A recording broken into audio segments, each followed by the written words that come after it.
Bonjour à toutes et à tous.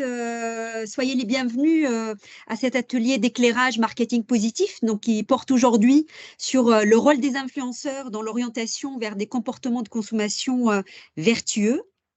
Donc, en une heure et grâce à la contribution de chercheurs et de praticiens, nous allons aborder ce phénomène d'influence, donc un phénomène voilà, qui est très en vogue de nos jours et qui pose des interrogations. Donc, entre autres, on peut se poser la question s'il s'agit d'un nouveau paradigme qui s'inscrit dans les principes du marketing durable et qui a pour but, on l'espère en tout cas, d'encourager ces pratiques environnementales et sociales et par conséquent accélérer la transition sociétale, ou encore, donc là aussi ça fait partie des interrogations, est-ce qu'il s'agit au final peut-être d'un phénomène un peu éphémère qui continue peut-être à reprendre des tactiques classiques et encourager peut-être la consommation, voire même la surconsommation. En tout cas, nos intervenants vont nous apporter un éclairage pour aborder un peu ces différentes facettes liées à ce phénomène d'influence. Avant de donner la parole peut-être aux intervenantes, Béatrice, si tu veux compléter, voire peut-être rappeler un peu l'esprit de ces ateliers. Oui, donc ces ateliers du marketing positif, donc organisés en partenariat donc avec l'ESCA, l'Université Paris-Nanterre et en particulier HR UNESCO Consommation durable et société inclusive, et également l'ADTEM. Donc, c'est vrai qu'ils nous soutiennent dans la diffusion de ces ateliers, donc qui ont pour objectif de sensibiliser donc professionnels, professeurs, étudiants aux problématiques qui sont en lien entre justement les enjeux sociétaux de notre siècle et les enjeux du marketing. Donc voilà, et je laisse tout de suite la parole. Siem, je pense que Oui. je te laisse te présenter rapidement les intervenants. On va peut-être les laisser se présenter, mais simplement pour donner un schéma global. Donc, on va commencer avec l'intervention des deux journalistes presse et web, Margot Menu et Juliette Soudarin, qui vont nous rapporter les résultats d'une enquête qu'elles ont menée sur le sujet. Ensuite, Julia Castellucci va nous amener dans cet univers d'influence, donc à travers son expérience d'influenceuse dans le domaine de la mode. Et puis, on terminera par un cadrage plus académique sur le sujet, offert par notre collègue Pascal Lézon, professeur des universités. Voilà, sans tarder, je laisse la parole à Margot. Oui, alors, juste une petite précision. Donc, les questions sont à la fin. Donc, vous savez que les ateliers, c'est aussi des opportunités d'échange avec les personnes qui présentent, qu'on remercie vraiment énormément. Donc, si vous avez des questions, vous pouvez les indiquer dans le chat. On vous donnera aussi la parole donc, après les différentes présentations. On vous rappelle que cet atelier, c'est 1 heure, donc on terminera à 10 heures. Donc effectivement, si jamais il y a des questions auxquelles on n'a pas eu le temps de répondre, on les fera parvenir aux intervenants. Voilà, merci et c'est parti. Margot, Juliette, à vous la parole. Voilà, vous pouvez partager votre présentation. Oui, bonjour à tous d'abord et à toutes. Moi, c'est Margot. Juliette, je te laisserai te présenter juste ensuite. On est toutes les deux journalistes, donc moi je bosse pour l'équipe et pour Capital, et puis après de mon côté personnellement pour d'autres médias comme Libération, Society, etc. Et avec Juliette, aujourd'hui on va vous parler donc d'influence green. Juliette, peut-être que tu veux dire d'où tu viens pendant que je lance le PowerPoint. Du coup, moi je suis journaliste freelance. Je travaille principalement sur des sujets musicaux et culturels, mais aussi société, donc ce qui m'amène ici. Donc pour Slate et Tsugi, là je travaille avec Libération. Voilà. Voilà, alors normalement vous voyez mon PowerPoint. Tout à fait. Ok, super. Donc on va commencer sans plus attendre. Alors aujourd'hui. Margot, ton micro s'est coupé.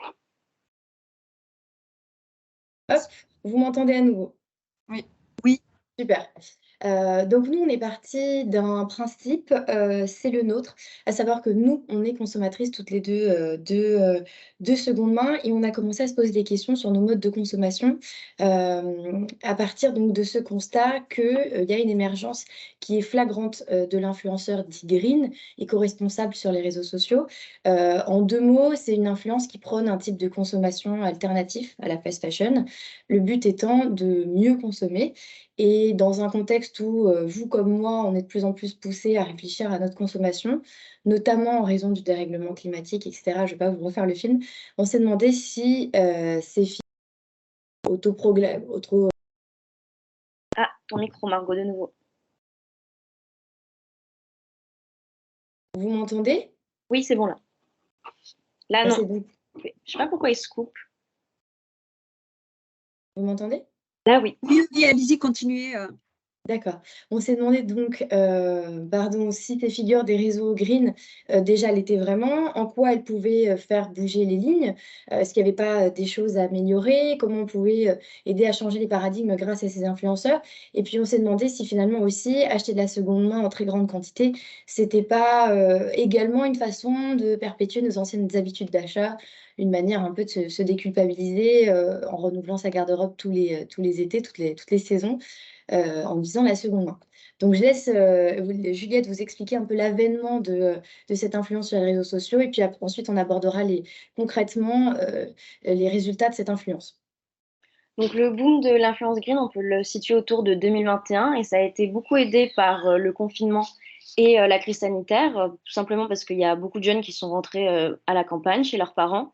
Et puis de manière générale, il y a eu à ce moment-là, durant le confinement, une prise de conscience générale sur de l'impact humain sur la nature.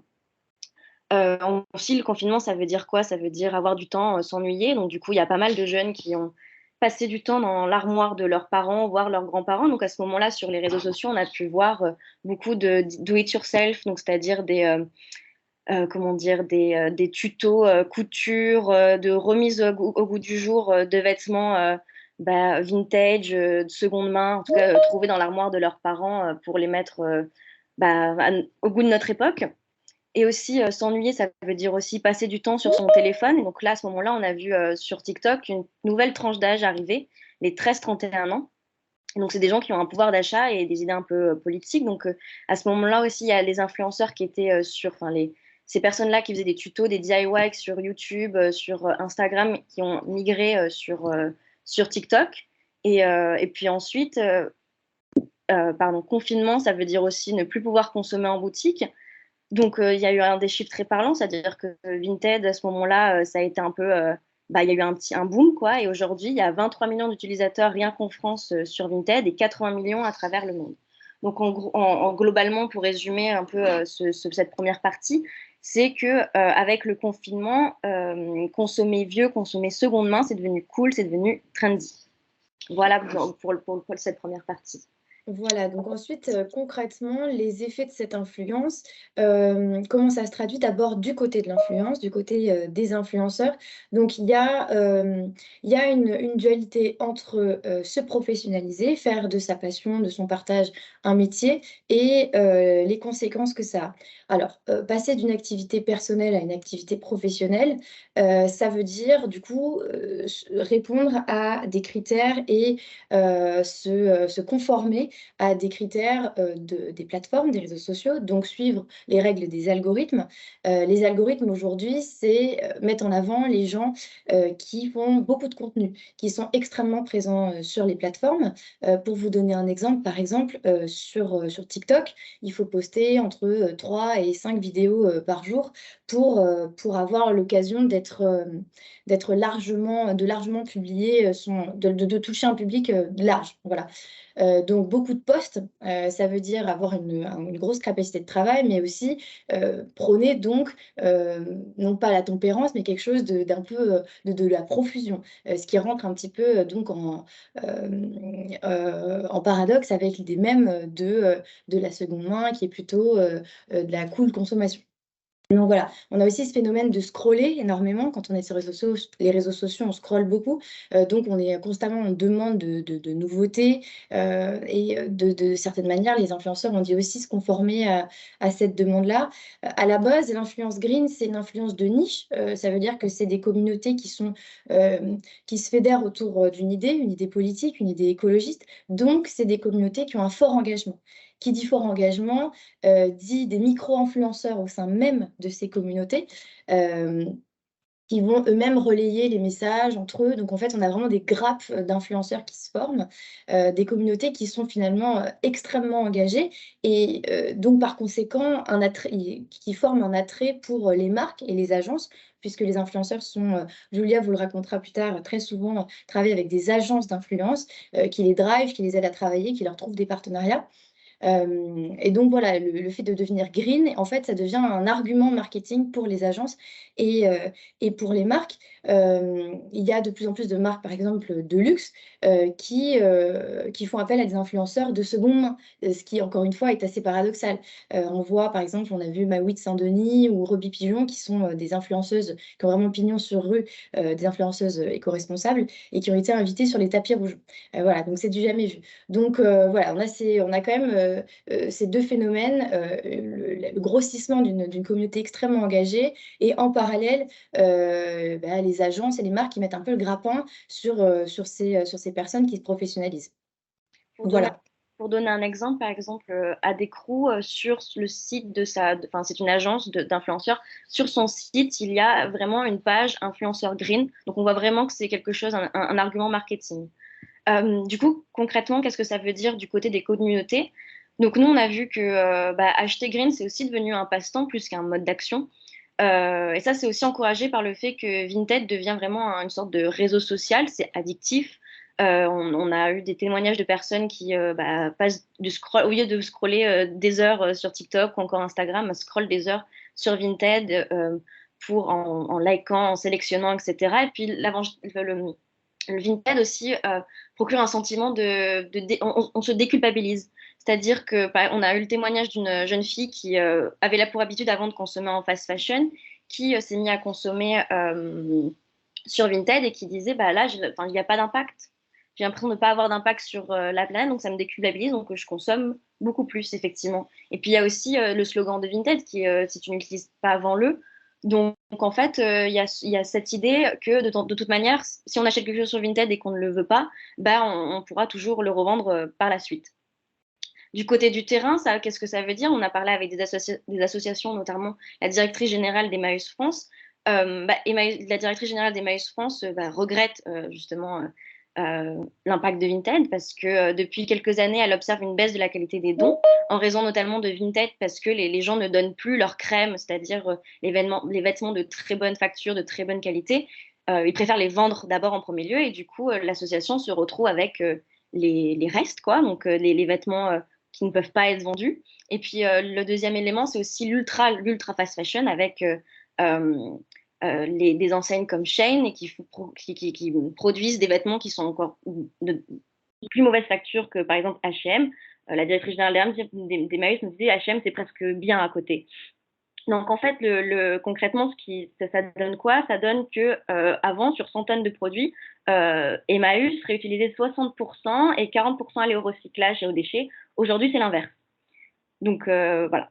Ensuite, pour un peu conclure cette partie-là, ce qu'on peut dire, c'est que les influenceurs ont des bonnes intentions. Malheureusement, ils sont rattrapés par, en tout cas, c'est majoritairement des influenceuses, sont rattrapés par un système, notamment la monétisation. Donc, je vais vous expliquer un peu comment les influenceurs et influenceuses gagnent leur vie. Donc, la première forme de rémunération, c'est la monétisation des contenus.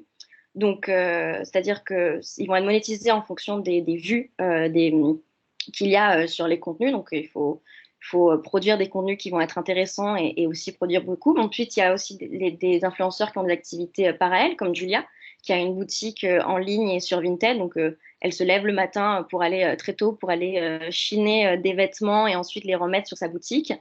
Et par exemple, je peux citer aussi Clara Victoria, qui est une autre influenceuse vintage seconde main, qui a une boutique vintage. Il y a aussi les boutiques d'Upcycling Made in France de Rosa Bonheur et Ruby Pigeon, Ruby Pigeon, pardon.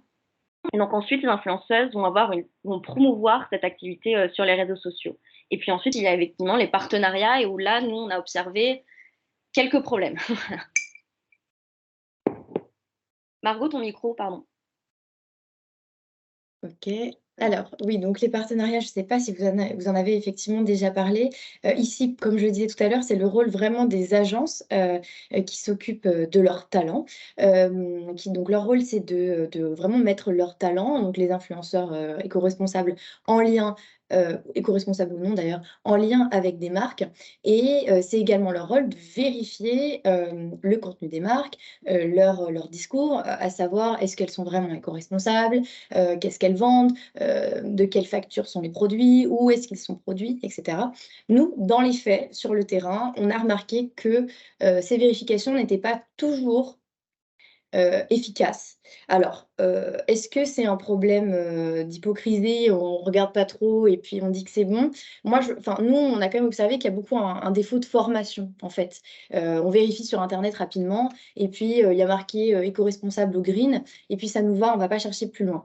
Voilà, donc ça, c'est un peu la limite qu'on a observée, c'est que ces agences manquent un peu de professionnalisme quant à la vérification de ce qu'elles vendent.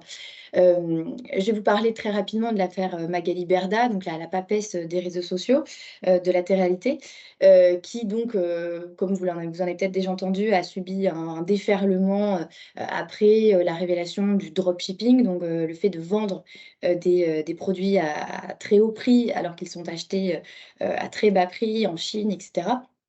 À partir de cette affaire, de ce scandale, on a vraiment gagné l'intérêt, du gouvernement, ça a eu du bon quand même, des pouvoirs publics, pardon, notamment à la personne du ministre de l'économie Bruno Le Maire qui a décidé de lancer en janvier, on est vraiment aux prémices, hein, mais une consultation, publique pour réguler un petit peu le secteur de l'influence, les accompagner davantage, les aider à choisir mieux leurs partenariats, les produits qu'ils vendent, etc.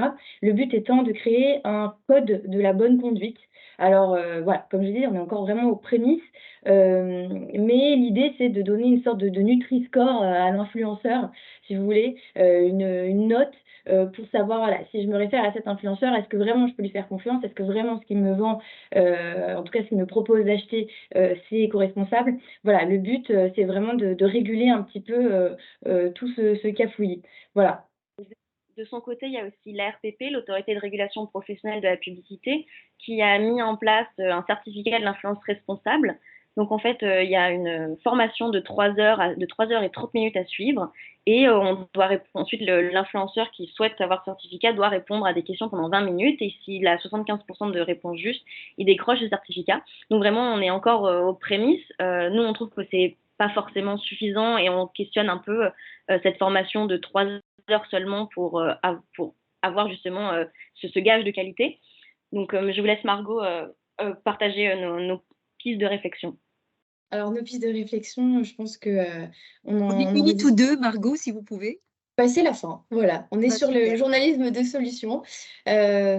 Donc oui, donc nous, on a pensé, à une formation, qui pourrait, aider donc, les influenceurs à davantage se positionner, non seulement sur les agences avec lesquelles ils travaillent, mais aussi avec les marques avec lesquelles ils travaillent. Le but étant, je ne sais pas, par exemple, de leur donner, une liste de ce qui est vraiment éthique, éco-responsable, les aider à reconnaître, les bonnes marques, les bons produits, et puis aussi, essayer de leur faire comprendre qu'elles évoluent, parce que c'est souvent des femmes, dans un contexte global. Il ne faut pas regarder juste devant son nez et devant sa petite action personnelle et se rendre compte qu'en fait, l'influence aujourd'hui a un impact qui est majeur, notamment sur les jeunes qui sont quand même l'avenir de notre planète.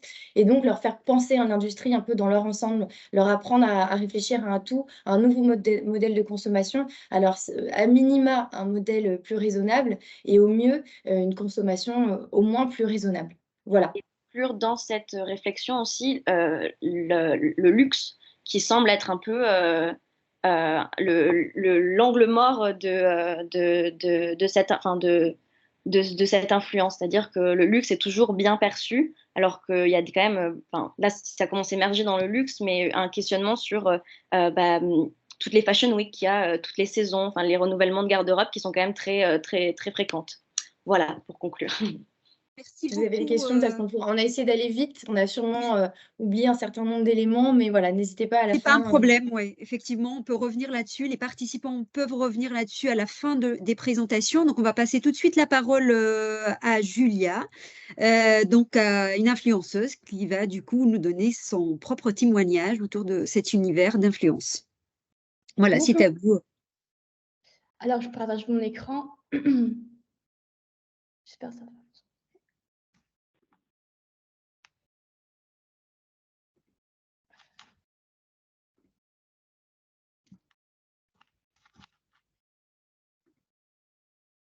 Hop.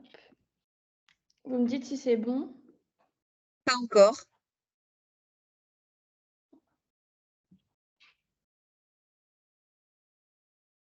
Là, c'est bon. C'est bon? Ok. Oui. Ok. Bon, du coup, je vais commencer par la présentation. Je m'appelle Giulia Castellucci, j'ai 21 ans. Je suis étudiante en école de commerce, donc à l'IPAC Business School, en 3e année de PGE. Donc, j'ai effectué mon Erasmus à Madrid les 6 derniers mois. Je suis également chef d'entreprise et influenceuse. Ma passion, c'est avoir des vêtements vintage, c'est dénicher des vêtements vintage ainsi que des objets. J'adore chiner, etc. Donc, j'ai créé mon entreprise en 2021, Giulia e Gastone. C'est une entreprise de seconde main. Et pour cela, j'avais besoin un peu de visibilité pour ma boîte. Donc, je me suis dit, pourquoi pas faire appel à des influenceurs pour faire la publicité. Mais il s'avère que pour moi, c'était déjà beaucoup trop cher parce que je suis encore étudiante et je n'avais pas les revenus pour me permettre d'avoir un service de ce genre. Donc, du coup, j'ai commencé en mars l'année dernière de donner mes propres astuces pour vendre ou même des alternatives, etc. Et ça a plutôt bien marché parce que j'ai été l'une des premières dans ce domaine. Donc, TikTok aime les nouveautés, l'innovation. Donc, en juillet 2022, j'ai atteint les 100K de followers sur TikTok et c'est là que j'ai commencé à travailler avec les marques. Et en amont, vu que je partais en Erasmus en septembre, j'ai créé un stock de vêtements vintage pour ma boutique. Je les ai pris en photo en avance et lorsque j'étais en Espagne, je publiais tout le temps et ma famille envoyait des articles pour avoir mon entreprise à côté. Donc, en octobre, j'ai intégré l'agence d'influence Beyond Media, qui est une agence d'influence basée sur Nice. J'avais pas le choix parce que j'étais vraiment submergée par le travail que j'avais à l'université et l'entreprise. Donc, j'avais pas le choix de faire appel à un manager. Donc, voilà. Là, actuellement, je suis en stage dans ma propre entreprise avec l'incubateur de mon école. Donc, je me situe à Metz, dans l'est de la France. Et voilà, mon domaine d'influence, c'est vachement la seconde main. Et oui, j'ai oublié de préciser quelque chose. J'ai commencé en premier à faire mon entreprise donc en 2021 et c'est ensuite que je suis devenue influenceuse. Hop, donc du coup, je voulais vous communiquer quelques messages et c'est ces messages-là que je communique aussi sur les réseaux sociaux. On peut voir que, comme Juliette l'a dit, depuis quelques années, la seconde main a changé. Ce n'est plus mal vu maintenant, c'est quelque chose qui est un peu plus bien vu, justement. Et c'est ça qu'on essaye de changer, que les influenceurs, on essaye de changer cette vision néfaste de la seconde main, et justement en montrant que on peut s'habiller avec style tout en ayant des vêtements vintage et des vêtements qui sont pas issus de la fast fashion. Ensuite, je montre aussi et je dénonce les dégâts de la mode jetable. Parce que oui, il ne faut pas s'en cacher. En Afrique, il y a des plages remplies de vêtements et c'est surtout de la fast fashion.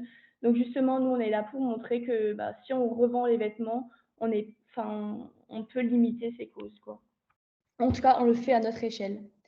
Ensuite, pour parler de positionnement, moi, quand je fais mes collaborations, donc une collaboration, pour ceux qui ne savent pas, c'est on travaille avec des entreprises ou des marques, donc en duo. Et en premier, nous, on regarde par rapport à l'éthique de la marque. Donc ça, mon agence s'occupe de ça, mais moi, je préfère quand même regarder après aussi.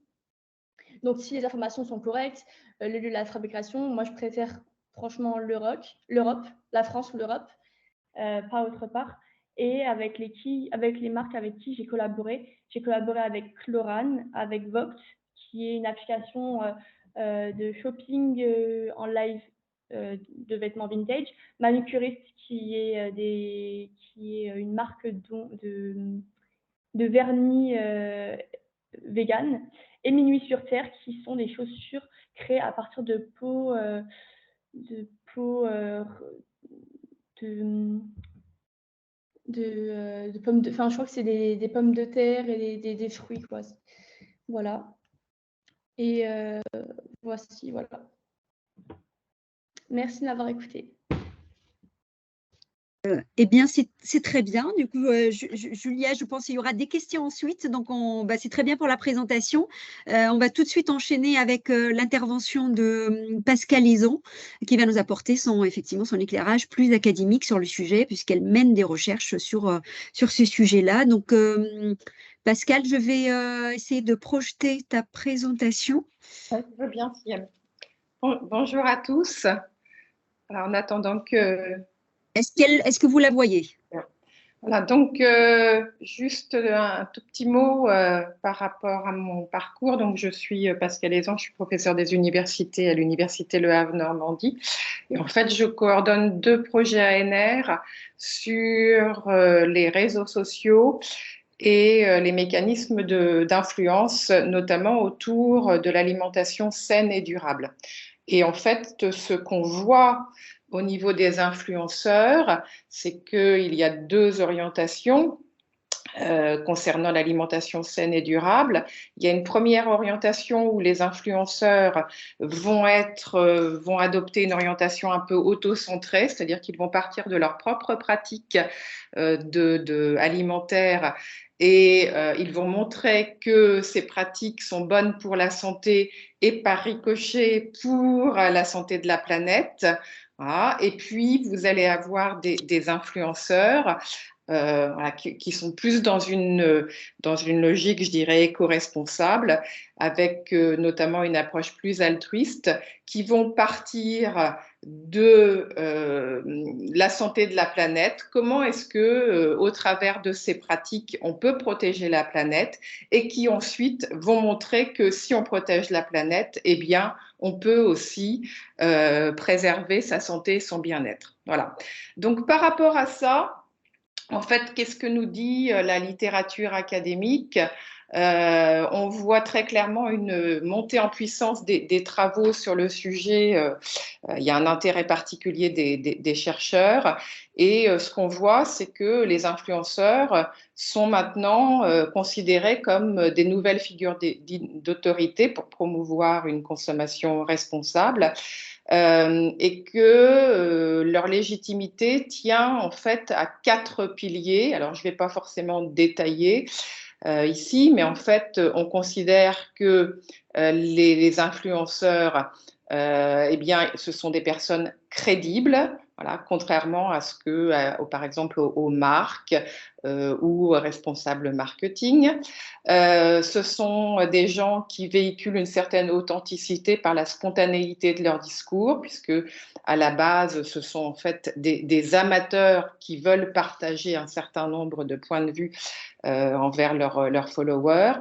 Ce sont évidemment, ce qu'on voit aussi, c'est que ce sont des gens experts, puisque souvent cette expertise, elle est guidée par une passion qui va les conduire à rechercher énormément d'informations pour entretenir justement ce centre d'intérêt, et que l'idée, c'est vraiment de partager leur savoir et leur savoir-faire auprès de leur communauté.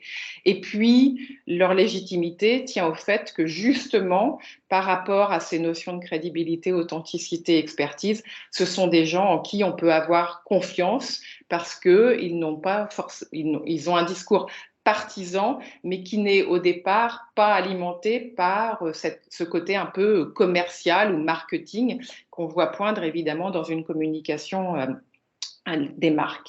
Alors, on l'a un peu dit, Effectivement, ce modèle d'influence, notamment sur tout ce qui touche à l'éco-responsabilité, il est un peu remis en cause à l'heure actuelle, notamment avec toute cette logique autour du placement de marque, voilà, qui est au cœur du marketing d'influence. Le foisonnement des propositions commerciales avec les fameux codes promo. Voilà, on voit très clairement que le code promo, c'est quand même est ancré dans ces discours marketing, voilà, qui font référence aux marques.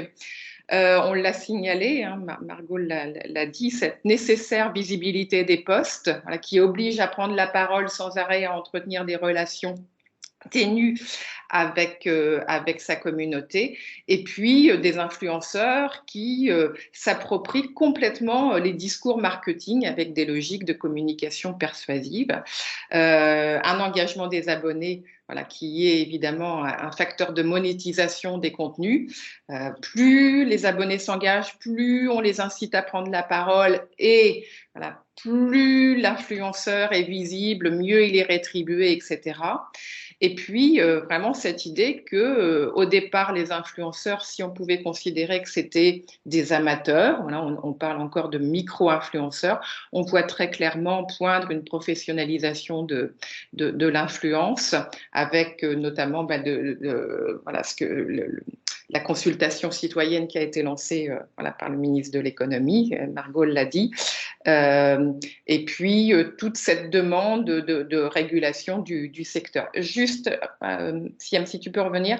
Voilà. Et donc, quelque part, on voit maintenant arriver une distinction entre influenceurs, qui seraient en fait des gens dont c'est le métier, et puis des créateurs de contenu qui seraient un peu moins professionnels, voilà, et qui finalement seraient peut-être plus crédibles parce que voilà, c'est pas le métier, ce sont des amateurs.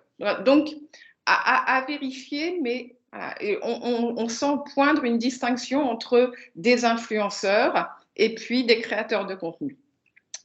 Alors, le dernier point, une tendance extrêmement récente, mais qui me semble intéressante à signaler, c'est ce phénomène de dé-influencing, justement pour contrebalancer toutes ces remises en cause du marketing d'influence, et avec cette idée que finalement les influenceurs sont, même si ils ont une approche éco-responsable, il y a une perte de confiance, voilà, vis-à-vis de leur communauté. Et donc ce phénomène de dé-influencing, c'est cette idée qu'il faut apparaître maintenant encore plus authentique, il faut renouer avec la confiance qu'on avait avec cette communauté. Et donc les dé-influenceurs vont adopter une démarche beaucoup plus radicale. On ne va plus être sur de la promotion des marques, mais sur le fait de dénoncer des marques qu'on considère comme non responsables.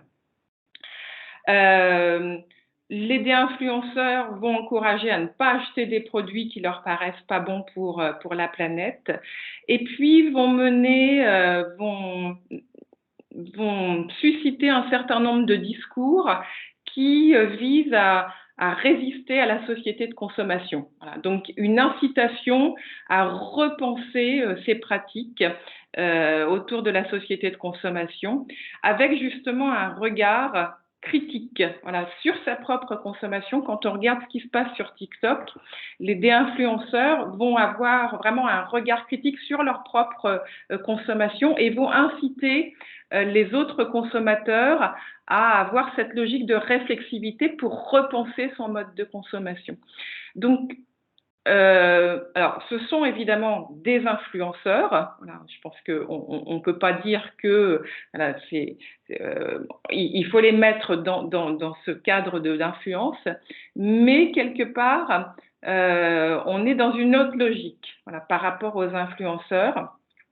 Ce qu'on peut observer quand même, c'est que ce phénomène d'influence, il est extrêmement prégnant, puisque il y a une étude récente menée par un cabinet de conseil qui a montré que les 2/3 des internautes considéraient que les influenceurs avaient un rôle énorme à jouer pour changer la société de consommation, quelle que soit leur thématique. Voilà, qu'ils soient éco-responsables, qu'ils parlent du sport, qu'ils parlent de jeux vidéo, à un moment ou à un autre, on attend d'eux qu'ils prennent la parole sur ces problématiques de société de consommation.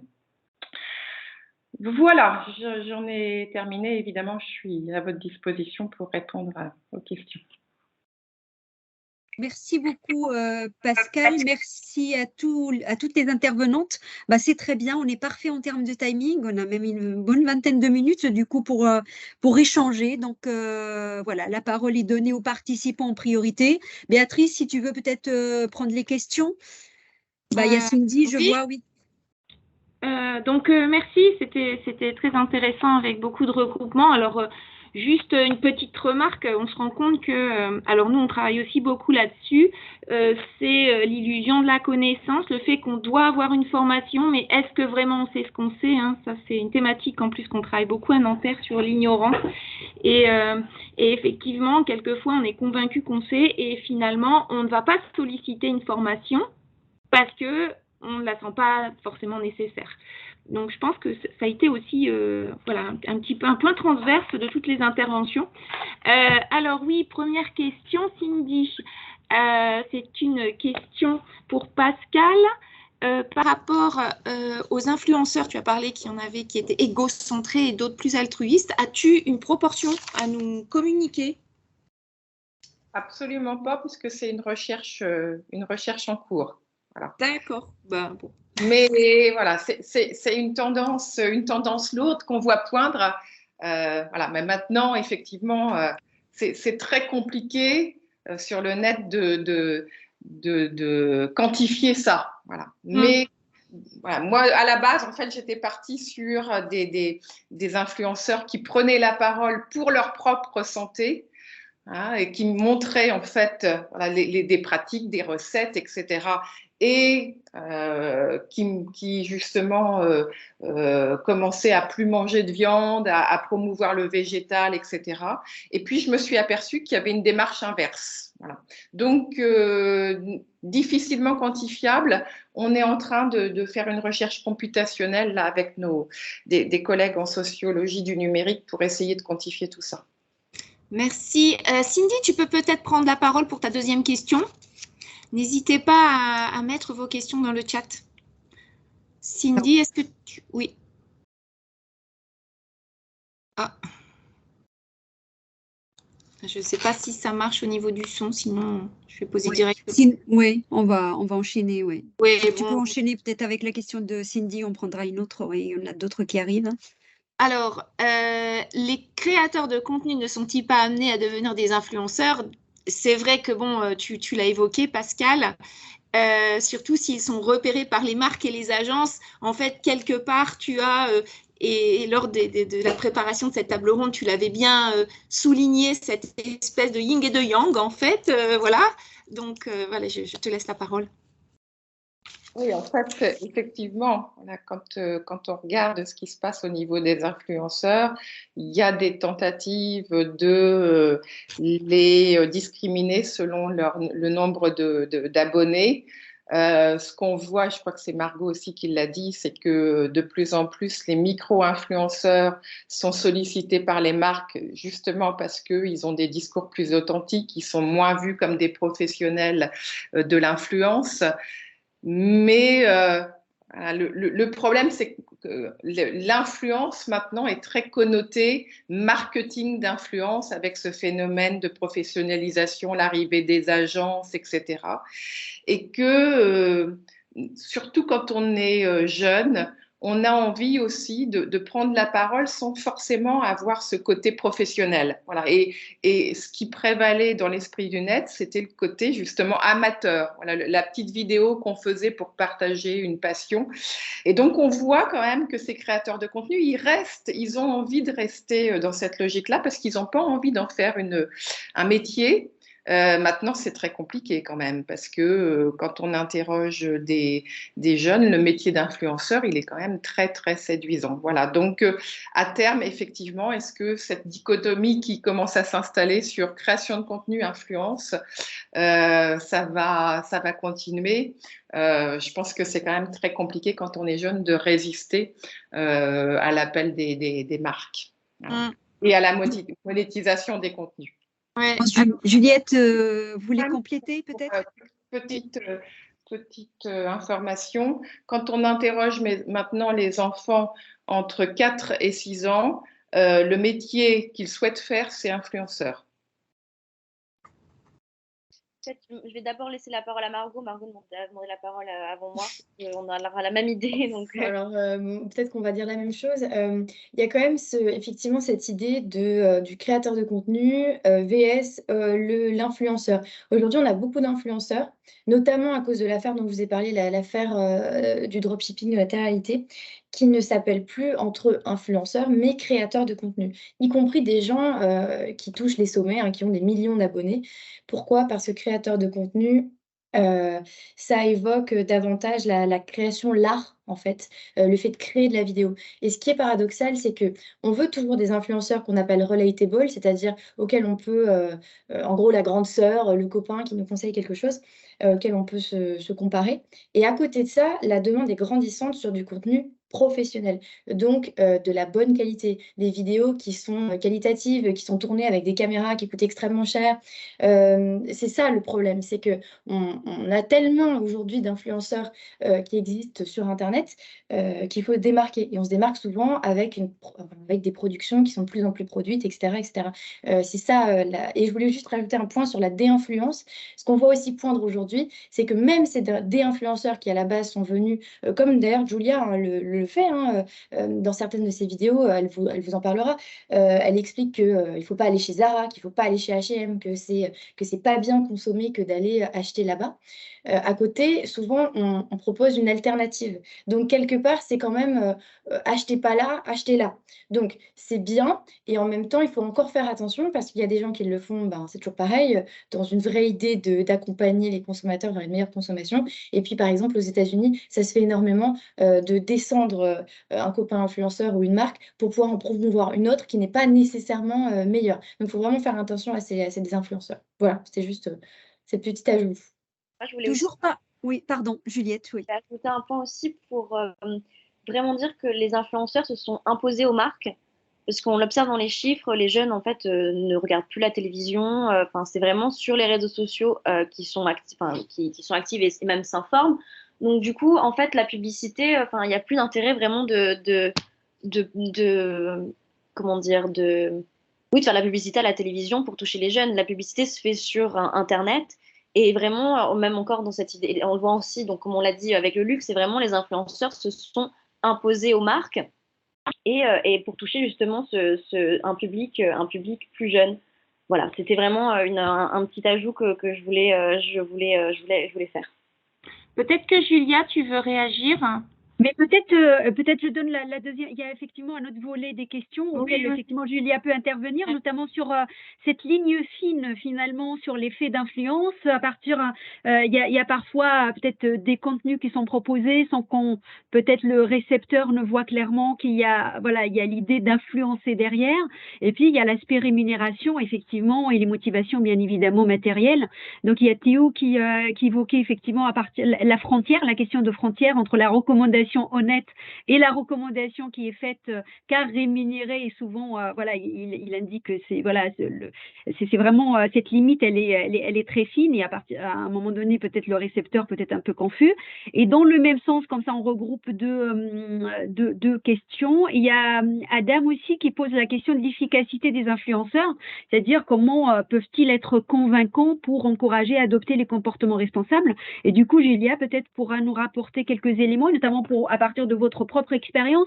Est-ce qu'il y a des principes que vous avez mis en place ou certains codes pour vous dire là effectivement il faut que je me comporte d'une manière qui va être la plus honnête possible et puis comment je fais aussi pour convaincre les gens. Je pense qu'il y a un enjeu important là-dessus. Donc c'est à vous Julia si vous voulez nous éclairer là-dessus. Oui. Alors moi, ce que je fais sur les réseaux sociaux, j'ai toujours été super naturelle. Si parfois, des fois, je fais des fausses routes, ben, je vais pas mentir à ma communauté. Et surtout, moi, ce que je fais attention, c'est les collaborations. J'ai pas envie de travailler avec des marques qui n'ont pas mes valeurs à moi. Donc, sur ça, je fais vraiment très attention parce que j'ai pas envie de faire de la pub pour quelque chose qui me plaît pas et qui sont pas dans mes valeurs. Et après, c'est vrai que par rapport à convaincre la communauté, il faut montrer d'abord comment chez soi, on peut utiliser, par exemple, si c'est une application, comment on l'utilise. Et il faut montrer, je pense que oui, il faut donner des arguments. Mais après, voilà, si l'application, par exemple, ne marche pas bien, on ne promouvoit pas. Par exemple, je vais vous dire, par exemple, il y a un an, j'avais fait une publicité pour des culottes menstruelles. Et au final, les culottes menstruelles ne marchaient vraiment pas. Donc, du coup, j'ai préféré dire à la marque, je suis désolée, je ne ferai pas la publicité, ça n'a pas fonctionné pour moi. Donc, j'ai pas envie que mes abonnés ils vont acheter ça alors que ça ne fonctionne pas, quoi. Donc, c'est aussi être honnête envers soi-même et envers sa communauté, quitte à pas gagner des sous, quoi. Et quand vous dites, pardon, ça ne fonctionne pas, de quel point de vue? Est-ce que c'est par rapport à la crédibilité, je sais pas, des messages que la marque veut véhiculer auprès des consommateurs? Est-ce qu'en termes de préférence des consommateurs, Non, c'est le produit en lui-même qui n'allait pas. Le produit n'était pas assez large et sur moi, il fonctionnait pas. d'accord. Il n'était pas efficace, d'accord. Il Donc n'était c'est une pas question efficace. d'efficacité du produit. De qualité de produit, oui. La D'accord. qualité n'était pas là, donc j'ai préféré pas faire la vidéo, quoi. Et je leur ai dit, je suis désolée, pour moi, ça n'a pas été efficace. Je pense pas que pour ma communauté, ça le sera aussi. C'est du coup, c'est un excellent exemple. Juste pour préciser, effectivement, on avait Adam qui était mentionné, et donc il s'agit bien d'une collègue, donc c'est Tissar Abbès qui est avec ses étudiants de Amin Recherche à l'IHEC Carthage qui sont en train de suivre cet atelier. Donc un grand salut à Tunis et à l'IHEC et à nos étudiants. Bonjour. Oui. Alors, une autre question de Rafia. Comment les jeunes choisissent-ils de suivre les influenceurs? Alors, peut-être Margot ou Juliette, par rapport à vos témoignages, sur quels critères ils se basent? Voilà, est-ce qu'ils se posent la question de la crédibilité? On a parlé d'une espèce de Nutri-Score. Ce qu'on remarque beaucoup, alors nous, dans nos recherches, et d'ailleurs, je pense qu'on l'a mentionné, c'est cette question de bonne foi. C'est-à-dire qu'on est de bonne foi quand on promeut des produits qui sont parfois pas forcément bons, mais on pense qu'ils sont bons. Donc voilà, alors je ne sais pas, Juliette, Margot, par rapport à cette question? À la base, on ne suit pas un influenceur pour ce qu'il nous propose d'acheter, hein. Ça, c'est quand même ce qu'il faut bien comprendre. On suit un influenceur parce qu'on trouve que son discours est sympa, parce qu'on aime bien son style et qu'on a envie de s'en inspirer, parce qu'il partage des musiques, des idées politiques, etc. Sur l'influence green, parce que c'est notre sujet, il y a vraiment une idée de fédération politique, voilà, autour de l'engagement écologiste.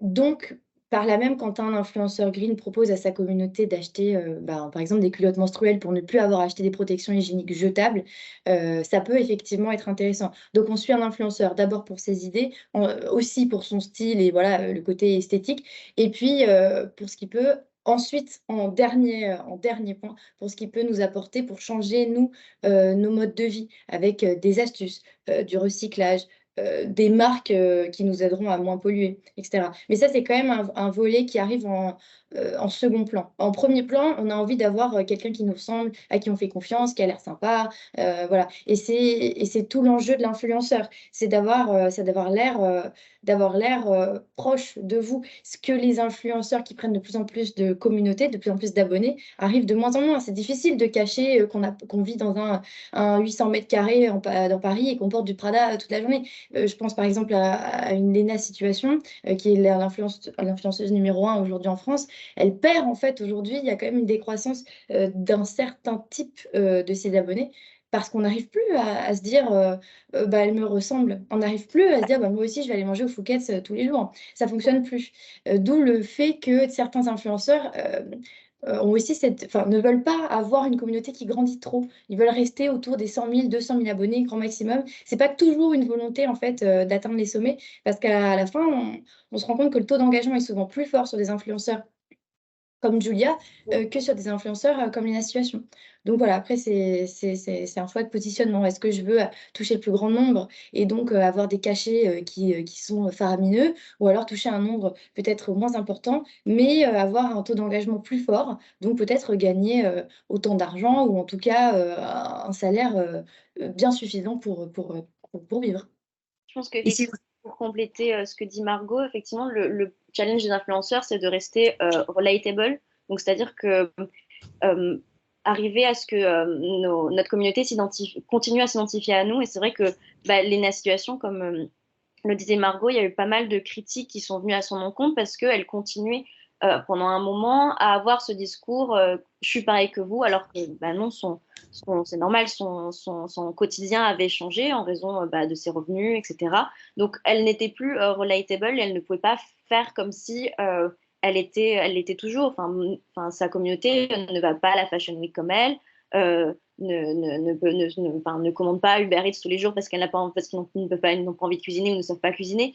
Donc, il y a aussi cette prise de conscience, aussi, je pense, des influenceurs, de se dire qu'à partir d'un certain moment, on ne peut plus être relatable. Et je pense aussi que dans le cas de l'influence green et dans le cas parce qu'il y a beaucoup d'influences green qui vont dans les Fashion Week, il y a aussi cette question de se dire est-ce que là, je corresponds toujours à ce que souhaite ma communauté, sachant que de base, comme disait Margot, on suit des gens parce qu'ils nous ressemblent, mais aussi parce qu'ils partagent nos valeurs, nos principes, etc. Est-ce que là, je leur parle toujours? Est-ce qu'en leur présentant des produits par exemple, je pense à la collection Louis V, avec le chute ambulant qui coûte plus de 1000 euros, est-ce que ça parle à ma communauté? Est-ce que ça parle est-ce que ces gens-là vont pouvoir les jeunes ne peuvent pas s'offrir ce genre de choses. Voilà. Et du coup, ça pose la question, effectivement, une question qui me semble importante sur le statut de l'influenceur, l'exemplarité qu'il va donner. Et il y a une idée assez intéressante qui a été évoquée par Pascal autour de favoriser la réflexivité. Effectivement, ce phénomène de déinfluence où là, on a peut-être des influenceurs qui vont être beaucoup plus spontanés, qui vont pas forcément chercher à renvoyer une image parfaite d'un influenceur qui a un mode de vie irréprochable, etc. Je ne sais pas si Pascal, tu pourras nous dire un peu plus sur ce nouveau statut finalement d'un certain nombre d'influenceurs. Et dans le même, peut-être comme ça tu prendras la parole une fois pour toutes, il y a une petite question, Chloé qui te demande éventuellement la référence ou la source de la dernière étude du cabinet de conseil sur le rôle des influenceurs que tu as cité, si tu peux lui donner. Alors le cabinet de conseil, c'est Norstat et c'est 2022. Voilà, donc c'est une étude qu'ils ont réalisée en 2022. En ce qui concerne ta question, Siem, sur la réflexivité, effectivement, voilà, je pense que ça, c'est extrêmement intéressant, même si les influenceurs le font. Voilà, dans les contenus qu'ils produisent, ils sont très souvent, et c'est aussi une technique du marketing d'influence, amenés à poser des questions à leur communauté pour les engager, les faire réagir, etc., partager un certain nombre de valeurs, de croyances. Donc ça s'inscrit aussi dans du marketing d'influence, le fait de poser des questions, de faire des challenges, etc. Là, ce que je vois comme quelque chose d'intéressant, c'est justement cette idée que on va co-construire ensemble une approche éco-responsable. C'est-à-dire que l'influenceur, évidemment, il prend la parole, ou le dé-influenceur, parce que voilà, si on veut reprendre les termes exacts, mais il va vraiment inciter sa communauté à réfléchir et oui, à avoir cette pratique de réflexivité à chaque fois en fait qu'il est amené à consommer un produit, une marque, etc. Voilà, donc ça, c'est quelque chose qui me semble intéressant parce que on a après des interactions autour de j'ai consommé ça, finalement j'en ressens une forme de culpabilité, c'est pas bien, et les autres vont interagir. On va avoir vraiment cette co-construction de ce qu'est une consommation éco-responsable. Je profite de ce thème co-construction pour relayer une question de Théo par rapport à Julia, puisque là, en fait, est-ce que ça t'arrive, toi, Julia, de contacter des marques pour travailler avec elles et de co-construire finalement une approche plus responsable au regard de leurs produits? Est-ce que, si ça se passe, est-ce que les marques sont sensibles? Est-ce que ça t'est déjà arrivé, toi? Alors, au tout début de l'influence, oui, ça m'est arrivé. Seulement, maintenant, je vous avoue que j'ai pas beaucoup de temps à chercher et tout. Donc, je suis encore en études, j'ai une entreprise et c'est vrai qu'avec les réseaux, j'ai pas le temps de voir un peu les marques qui m'intéresseraient. Je me contente de ce que j'ai. Après, oui, avant, je le faisais, ça a marché, ça marchait. Par exemple, pour les ongles, je l'ai fait pour le repasseur Steam One que j'avais besoin pour ma boîte. Et oui, ça m'est arrivé. Mais alors, c'était moins de la co-construction, c'était plus, toi, tu te rapproches des marques parce que tu trouves que les produits sont de qualité. C'était moins, aujourd'hui, je trouve que vos produits peuvent être améliorés, on peut travailler ensemble pour les améliorer. C'était pas dans ce sens. Non. D'accord. Peut-être, j'ai envie de dire, ça dépendra, ça devrait dépendre aussi du statut de l'influenceur. Peut-être, effectivement, Julia, elle commence, je pense, elle est relativement nouvelle dans le métier, mais peut-être des influenceurs, après des années, un certain capital marque quelque part construit, peut-être ils arriveront peut-être à influencer plus les marques et les amener vers ce schéma de co-création. Alors, ça semble très intéressant. Et du coup, effectivement, pour reprendre la remarque de Cindy, est-ce que c'est pas effectivement cette approche-là qu'il faudrait plutôt favoriser pour peut-être s'éloigner de l'idée de reprendre les codes du marketing conventionnel, parce que avec tout ce que Margot et Juliette ont en particulier exposé autour des et aussi sur les codes promo, les tactiques classiques, etc. Je pense que effectivement, s'il faut aller plus loin dans cette tendance de durabilité, il va falloir trouver de nouvelles approches qui seraient plus efficaces que des codes beaucoup plus classiques. Oui, dans tous les cas, on se rend compte qu'on garde les mêmes codes, en fait. Hein. Même si on peut croire que les codes, qu'il y a une disruption, voilà. Excuse-moi, Juliette. Je pense qu'il y a une limite à ça de démarchage des influences, démarchage les influenceurs qui démarchent des marques. Parce que, aussi, on voit des influenceurs qui en jouent justement dans leurs vidéos en disant « Ah, si vous voyez ça, coucou la marque, envoyez-moi des produits parce que j'en ai besoin. » Donc, il y a aussi, est-ce que l'influenceur a un intérêt, parce qu'il y a aussi pas mal d'influenceurs qui contactent des marques en disant est-ce que je peux avoir ça gratuitement, je vous fais la pub. Donc, il y a aussi un échange qui se fait par intérêt.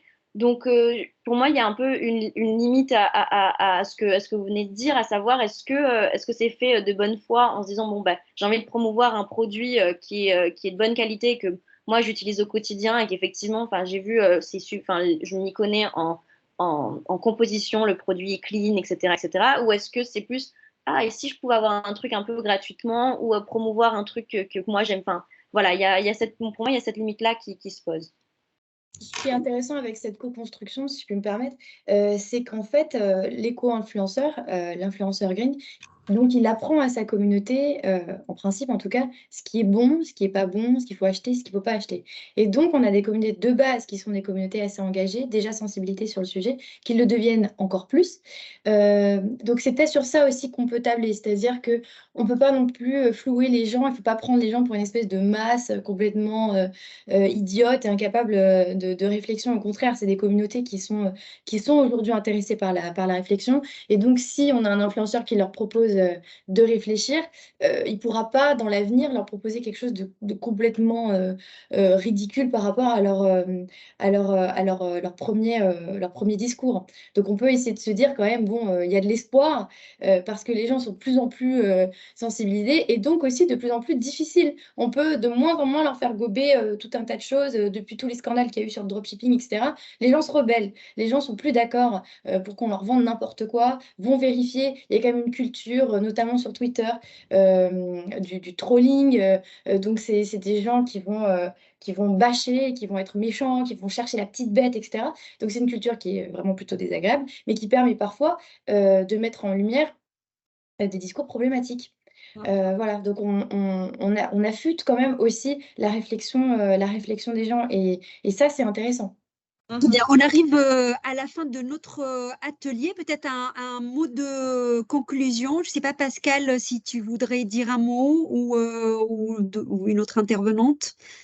Oui, en fait, moi, par rapport à tout ça, je pense qu'effectivement, c'est en tant que chercheur et pour des professionnels du marketing, c'est extrêmement intéressant de regarder quand même ce qui se passe au niveau des réseaux sociaux.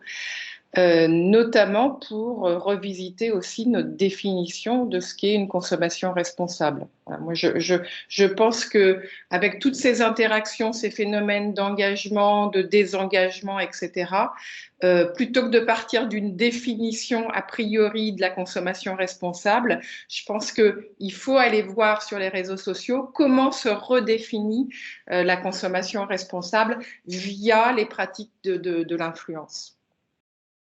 Très bien. Bah, écoutez, c'est parfait. Merci beaucoup. Merci à toutes les intervenantes. Merci aux participants qui étaient avec nous pour la richesse aussi des questions qu'ils ont posées. Béatrice, tu voudras dire un mot? Ben, merci. C'est vrai que c'était très intéressant d'avoir ces témoignages. Je pense que ça colle tout à fait à la culture, à la philosophie des ateliers. Et donc, on vous donnera rendez-vous prochainement pour un autre atelier sur une autre thématique. Je vous souhaite donc une bonne journée et puis à bientôt, CM. Ouais. Voilà, merci beaucoup. Bonne journée. Bonne journée à vous tous. À très bientôt. Au revoir. Au revoir.